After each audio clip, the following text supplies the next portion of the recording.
अस्सलाम वालेकुम नाज़रीन, मेरा नाम डॉक्टर अदील है और उम्मीद है आप सब लोग खैरियत से होंगे। सबसे पहले तो जिन लोगों ने अभी तक मेरा चैनल सब्सक्राइब नहीं किया है वो काइंडली इसको सब्सक्राइब करें और बेल आइकन पे क्लिक करें ताकि हर आने वाली वीडियो का नोटिफिकेशन आपको मौसूल होता रहे। और अगर आपको ये वीडियो अच्छी लगे तो काइंडली इसको लाइक और शेयर ज़रूर कीजिएगा। चलते हैं आज के टॉपिक की तरफ। आज जो मैंने डिस्कशन के लिए टॉपिक चूज़ किया है वो मेरी लिस्ट में तो था, लेकिन मैं काफ़ी दिनों से उसको थोड़ा डिले कर रहा था क्योंकि मुझे लगा था कि शायद ये इतना इम्पॉर्टेंट टॉपिक नहीं है, मुल्की हालात पे ज़्यादा बात की जाए। लेकिन मुझे काफ़ी लोगों की काफ़ी व्यूअर्स की रिक्वेस्ट आ रही थी और वो काफ़ी मुझे कह रहे थे कि इस पे आप वीडियो बनाएं और इस पे आपकी क्या राय है वो ज़रा लोगों के साथ शेयर कीजिए। तो मैं बात कर रहा हूँ पबजी की।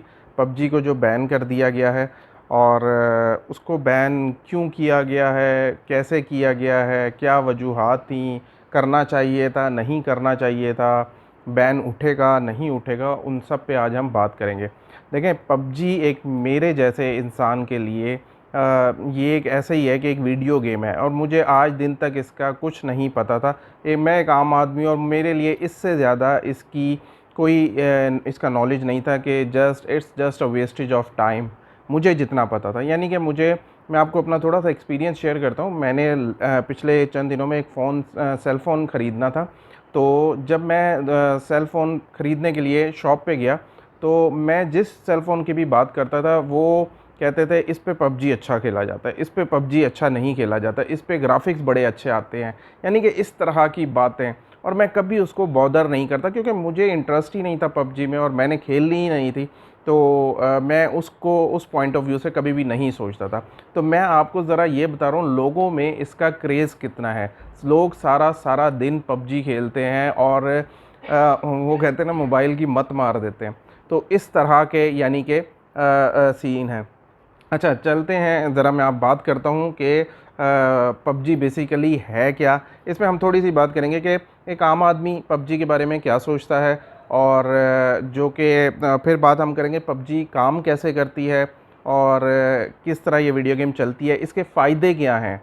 और हम बात करेंगे कि पीटीए ने किन मुहर्रिकात की बिना पर इसको बैन किया है और इसके कॉन्सिक्वेंसेस क्या होंगे और क्या इन फ्यूचर पबजी को खोला जाएगा या इसको नहीं खोला जाएगा। तो पहले चलते हैं कि एक आम आदमी क्या सोचता है। आम आदमी वही सोचता है जो मैं सोचता हूँ कि पबजी एक वेस्ट ऑफ टाइम है। जिसको नहीं पता पबजी के बारे में, मैं उनकी बात कर रहा हूँ क्योंकि इसमें दो तरह के व्यूज़ हैं। कुछ लोग ये समझते हैं ये just a wastage of time, लोग कुछ नहीं करते, सारा सारा दिन मोबाइल पे लगे रहते हैं, गेमिंग करते रहते हैं, इस तरह के। और दूसरा एक तबका वो है जो कि गेम खेलता है और वो सोचते हैं कि जनाब चलो अच्छा है, गलत बाहर जो गलत तरह की एक्टिविटीज़ है उससे बचे रहते हैं, घर में रहते हैं बच्चे, गेमिंग करते रहते हैं, इस तरह की सारी बातें। तो ये सारी चीज़ें हैं। अब मैं ज़रा आपसे बात करता हूँ कि पबजी काम कैसे करती है। देखिए, मुझे इसके बारे में कुछ भी नहीं पता था। मैंने थोड़ी सी रिसर्च की और जो लोग पबजी खेलते हैं, जो कि बहुत ज़्यादा खेलते हैं, मेरी उनसे बात हुई। तो मुझे पता लगा कि इस पे जनाब आपने अपने आप को आपको टास्क वगैरह दिए जाते हैं और जनाब आपको उसमें आपने यानी कि वो कहते हैं practice makes a man perfect. तो आपने उसको खेल खेल के और जनाब उसमें स्ट्रेटजी डेवलप करना और ये वो आप अपने आप को बेहतर से बेहतर बनाते जाते हैं। और फिर इसमें मैंने सुना कि इसमें टूर्नामेंट होते हैं और जनाब नेशनल लेवल के टूर्नामेंट होते हैं, आपको स्पॉन्सर मिलते हैं, इंटरनेशनल लेवल के टूर्नामेंट होते हैं, आप मुल्क को रिप्रेजेंट करते हैं, मुख्तलिफ़ कंट्रीज़ में आप जाते हैं। तो इस तरह की सारी बातें मुझे देखने में आई। फिर मुझे एक नाम मेरे जहन में मैंने जब रिसर्च की तो मुझे पता लगा कि अरसलान ऐश नामी लड़का है और जो पाकिस्तान की तरफ से बहुत बड़ा गेमर है, पबजी खेलता है और ये वो ना, उसका प्रॉपर उसने सेटअप बनाया हुआ है और जनाब मुख्तलिफ़ कंट्रीज़ का दौरा भी कर चुका है, स्पॉन्सर्स वगैरह उसको मिलते हैं। इंडिया में यह काफ़ी है, इंडिया में यानी कि आप अंदाज़ा लगाएं इतनी इंडिया में जो ये लोग गेमर हैं उनकी फ़ैन फॉलोइंग, जो सुपरस्टार हैं उनके, जैसे सलमान खान, शाहरुख खान, आमिर खान, उनके बराबर उनकी फ़ैन फॉलोइंग है। लोग इस हद तक यानी कि फ़ेमस हैं और इस हद तक वो जनाब गेमिंग करते हैं पबजी पे। अच्छा, फिर मैं थोड़ा सा बात करता हूँ इसका फ़ायदा क्या है। जो मैंने इस पे थोड़ी सी रिसर्च की तो मुझे पता लगा कि इससे रेवेन्यू पाकिस्तान में, हम पाकिस्तान की बात कर रहे हैं, तो इससे रेवेन्यू भी पाकिस्तान में आता है। जब बच्चा या कोई भी गेमर होता है, जब वो इंटरनेशनल लेवल पे कम्पीट करता है और वो जब उसको स्पॉन्सर मिलते हैं, तो वहाँ पर जाकर और अगर वो कुछ मेडल वगैरह जीतता है या जो भी करता है, तो वो जब वापस आता है, जो प्राइज़ मनी आती है, तो उस पे ऑब्वियसली वो थ्रू प्रॉपर बैंकिंग चैनल के थ्रू आती है, उस पे टैक्स भी दिया जाता है, सब कुछ होता है। तो इससे रेवेन्यू जनरेट होता है और डॉलर मुल्क में आता है, तो ज़ाहिर है मुल्क का फ़ायदा होता है। फिर एक सेकेंडली इसका फ़ायदा ये होता है कि आपके मुल्क का नाम आगे जाता है कि एक पाकिस्तान की तरफ से आ रहा है बंदा। ज़ाहिर है कोई अगर जहाँ जिस मुल्क की तरफ से भी कोई पार्टिसिपेट करता है, तो ज़ाहिर है उस मुल्क का नाम जाता है। ये इसके फ़ायदे हैं। अच्छा, अब बात करते हैं कि पीटीए ने इसको किन मुहर्रिकात की बिना पर इस पे पाबंदी लगाई। पीटीए के ज़हन में ये था कि ये जो गेम है, ये लोगों में एंग्जाइटी, डिप्रेशन, साइकोलॉजिकल प्रॉब्लम पैदा कर रही है और लोग इसको बहुत ज़्यादा सीरियस ले लेते हैं और जिससे सुइसाइड अटेम्प्ट की तरफ, आपको पता ही होगा पिछले दिनों एक वाक़या हुआ था जिसके बाद ये पबजी बैन की गई कि उस इंसिडेंट के बाद कि बच्चे ने खुदकुशी कर ली और जनाब पेरेंट्स ने कोई पबजी खेलने से मना किया और इस तरीके से जिसके बाद पीटीए ने एक्शन लिया था। तो इस तरह के मुहर्रिकात यानी कि बात की गई और ये वेस्टेज ऑफ टाइम है और लोग एडिक्ट हो जाते हैं इसमें। तो इस तरह की ये सिचुएशन, लेकिन ये जितनी भी बात की गई, मुझे ये चीज़ें समझ नहीं आ रही थी। समझ इन अ सेंस कि देखें, एडिक्शन किसी भी चीज़ की हो सकती है, एडिक्शन अपने काम की भी हो सकती है, एडिक्शन तो आप क्रिकेट मैच देख रहे हैं, एडिक्शन तो उसकी भी होती है, वेस्टेज ऑफ टाइम तो फिर आप वो भी कह सकते हैं। तो और डिप्रेशन तो उसमें भी हो जाता है। हम अपनी टीम को इतना सीरियस ले लेते हैं कि हम जनाब रोना धोना डाल देते हैं और जनाब अगर हमारी टीम हार जाए और जनाब पता नहीं क्या टीवी सेट तोड़ देते हैं, इस तरह की चीज़ें।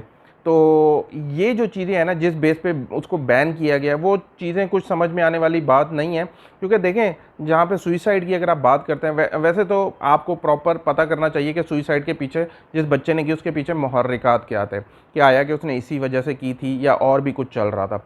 सेकेंडली क्या होता है कि सुइसाइड सिर्फ एक यही नहीं होता कि आप गेमिंग में जनाब उस पर वो डिप्रेशन पैदा करती है। सुइसाइड तो लोग अनएम्प्लॉयमेंट से भी कर लेते हैं, सुइसाइड तो लोग डिप्रेशन से भी कर लेते हैं, सुइसाइड तो लोग मार्क्स कम आने पे भी कर लेते हैं। आप क्या क्या चीज़ें इस तरीके से देखेंगे, तो ये जो इन मुहर्रिकात की बिना पर बैन कोई वैलिड रीज़न नहीं है ये। अच्छा, फिर इसके कॉन्सिक्वेंसेस क्या निकलेंगे? इसके कॉन्सिक्वेंसेस देखें, इस सूरत में निकल सकते हैं अगर लोगों ने जो कि गेमिंग करते हैं तो उसको उस पे अगर बहुत ज़्यादा उन्होंने इन्वेस्टमेंट की हुई है, या वो इंटरनेशनल लेवल पे कम्पीट करते हैं, या वो अगर रेवेन्यू जनरेट कर रहे हैं, या वो अपने घर का चूल्हा जो कि खर्चा वर्चा चला रहे हैं, और उनको अगर ज़ाहिर है एक किस्म का आपने बैन कर दिया है, तो ज़ाहिर है लोग मुख्तलिफ जो ये इसमें कोई गलत चीज़ तो नहीं थी ना, लोग गलत एक्टिविटीज़ में पड़ेंगे, लोग बाहर निकलेंगे, कुछ भी चोरी डकैती कुछ भी लोग कर सकते हैं। तो इस तरीके से तो ये चीज़ें भी गवर्नमेंट को जहन में रखनी चाहिए। देखें, जब कहीं पे भी मसला पैदा होता है ना, तो मसले के उसकी रूट कॉज को आइडेंटिफाई किया जाता है, उसको रेक्टिफाई किया जाता है। मिसाल के तौर पर मेरा एक सेल फ़ोन है, मैं अगर सेल फ़ोन को वो ख़राब हो गया है, उसका मदरबोर्ड सड़ गया है, मैं उसको दुकान पे लेके जाता हूँ, तो दुकानदार उसकी प्रॉब्लम को रिज़ॉल्व करेगा या वो कह देगा जनाब आपका फ़ोन सेट ख़राब हो गया है, ये अब नहीं चलता, आप नया फ़ोन सेट ले लें। तो देखें, जब भी चीज़ प्रॉब्लम होती है उसको आप ये देखें कि इसमें बच्चे ज़्यादा ख़राब हो रहे हैं या किस लेवल पे जाके आप एज फैक्टर, आप एज लिमिट लगा सकते हैं। तो कुछ भी आप किसी भी तरीके से इसको दुरुस्त कर सकते हैं। तो और लास्ट में मैं जो बात करना चाहूँगा वो मैं कि जो इसको बैन किया गया है और इस्लामाबाद हाई कोर्ट में इसकी जो हेयरिंग चल रही है, देखें ये बात तो मैं आपको बता दूं कि ये जो बैन है ये टेम्परेरी बैन है, ये कोई परमानेंट बैन नहीं है। जो इस तरह के बहुत से बैन पाकिस्तान में लगते रहते हैं और वो उठा भी लिए जाते हैं। और मुझे पता लगा कि पीटीए ने एक वेबसाइट और एक ईमेल एड्रेस दिया हुआ है, उसमें consultation-pubg@pta.gov.pk, ये आई थिंक उनका ईमेल एड्रेस है, और इस पर वो पब्लिक एक पोल करवा रहे हैं और वो लोगों से पूछ रहे हैं कि आया कि इसको खोलना चाहिए या नहीं खोलना चाहिए, क्या इन फ्यूचर करना चाहिए। तो मुझे ऐसा लगता है कि कुछ दिनों के बाद पबजी को खोल दिया जाएगा। देखें कितनी दफ़ा हमारे मुल्क में ऐसे हुआ, यूट्यूब बैन हुआ, फेसबुक बैन हुआ, एक दफ़ा फेसबुक, ट्विटर, गूगल को कुछ अर्सा पहले जब गवर्नमेंट ने डायरेक्शंस दी थी कि आप हमारे मुल्क में आएँ और जनाब यहाँ पर अपना सेटअप लगाएं, और हमें अगर कोई भी मवाद उस पर गैर कानूनी या जो कि अखलाकियात से हट के लगेगा तो आपको वो हटाना पड़ेगा। तो जिस पे जनाब उन्होंने कोई उसका एक्शन नहीं लिया।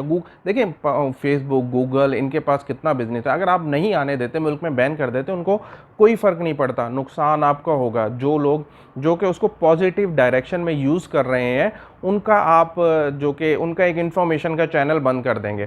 तो गवर्नमेंट को थोड़ा सा इस सिलसिले में सोचना चाहिए, पॉजिटिव साइड देखनी चाहिए। नेगेटिव चीज़ें आपको हर चीज़ में नज़र आएंगी, तो पॉजिटिव साइड देखनी। देखिए मैं कोई इसकी वकालत नहीं कर रहा, मैं पबजी नहीं खेलता, ना मुझे इसमें इंटरेस्ट है। गवर्नमेंट बैन करती है, बैन करे, भाड़ में जाए, हमें कुछ इससे फ़र्क नहीं पड़ता। लेकिन चीज़ों को आपने एक लॉजिकल ग्राउंड पे देखना चाहिए कि आया कि इसके बैन करने से कोई डिज़ास्टर पैदा हो रहा है या इसके चलने से कोई डिज़ास्टर पैदा हो रहा है। तो उस सिलसिले में गवर्नमेंट को ज़रूर सोचना चाहिए। मेरी बस यही मेरी राय थी कि इस पे जो भी गवर्नमेंट का एक्शन होगा, लेकिन अगर इसको ओपन कर दिया जाए और अगर इससे मुल्क का फ़ायदा हो रहा है, रेवेन्यू आ रहा है, तो आई थिंक इसको बैन हटा देना चाहिए। This is doctor Adeel signing out. अल्लाह हाफ़िज़।